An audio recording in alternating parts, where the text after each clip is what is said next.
जब भी किसी से मिलते हो ना, मुस्कुरा के मिल लिया करो। किसी का फ़ोन आता है ना, मुस्कुरा के बात कर लिया करो। हो सकता है जो आपसे मिल रहा हो उसके मन में बहुत सारे ऐसे क्वेश्चंस हो जो आपका फेस देख के उसके आंसर मिल जाए, या फिर फ़ोन पर जो बहुत बेचैन हो आपसे बात करने के लिए और आपका मूड ऑफ देख के उसका मन खराब हो जाए। कभी कभी कुछ चीज़ें अपने से ज़्यादा दूसरों को अच्छा देने के लिए सिर्फ इसलिए करनी चाहिए कि इससे आपका मन भी खुश रहता है। कुछ देर के लिए अपनी खामोशी भूल जाइए।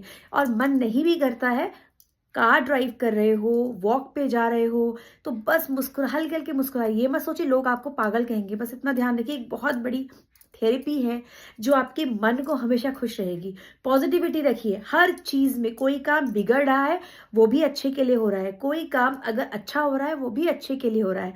बस इतना ध्यान रखिए कि हर पल, हर वक़्त अपने आप को स्पेशल समझिए, हर पल, हर वक़्त मुस्कुराते रहिए। ज़िंदगी का कोई पता नहीं दोस्तों कि कब ज़िंदगी का आखिरी दिन हो। इसके लिए एक बहुत छोटी-सी एक कहानी है। एक बच्ची अपनी माँ से रोज़ बोलती थी कि माँ आप मुस्कुरा क्यों नहीं रही हैं? तो उसकी माँ बोलती थी जब दिन अच्छे आएँगे तब मुस्कुराऊँगी।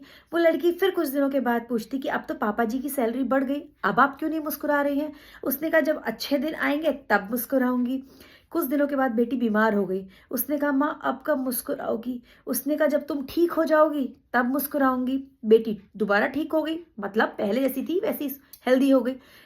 बेटी के हेल्दी होने के बाद बेटी ने फिर पूछा कि माँ अब आप कब मुस्कुराओगी? बोले अभी सब कुछ अच्छा ही कहाँ हुआ है, घर किराए पे है, तुम थोड़ी बड़ी हो जाओ। तो उसकी बेटी जो होती है बेचारी अपसेट हो जाती है और कुछ समय के बाद वो इस डिप्रेशन में कि मैं बड़ी नहीं हो रही हूँ, घर में कुछ खुशियाँ नहीं आ रही हैं और उसकी डेथ हो जाती है।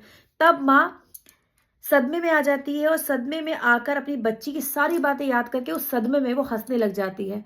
तो अपने मन में उस टाइम उसका पति सोचता है कि शायद अगर ये तुम पहले करती तो हमारी बेटी जिस डिप्रेशन में गई है वो वहाँ जाती नहीं। तो कहने का अर्थ है कि जब भी आपको लगे आपको कुछ भी है, छोटी-छोटी खुशियाँ मिलती हैं, खुश रहते रहिए। ये मत सोचिए कि भैया आज डिप्रेशन है, काम नहीं हो रहा है, कल हो जाएगा, 5 घंटे बाद हो जाएगा, 3 दिन बाद हो जाएगा। लेकिन आपका जो आज है वो कल में बदल जाएगा, यानी आने वाले कल में नहीं, बीत गए कल में। इसलिए हमेशा मुस्कुराइए और मुस्कुराते रहिए। बस एक बात याद रखना है, हर परिस्थिति में, हर कंडीशन में बस एक अपने साथ बेस्ट फ्रेंड को हमेशा रखना है, स्माइल कर रहा, और देखिएगा प्रॉब्लम का सॉल्यूशन।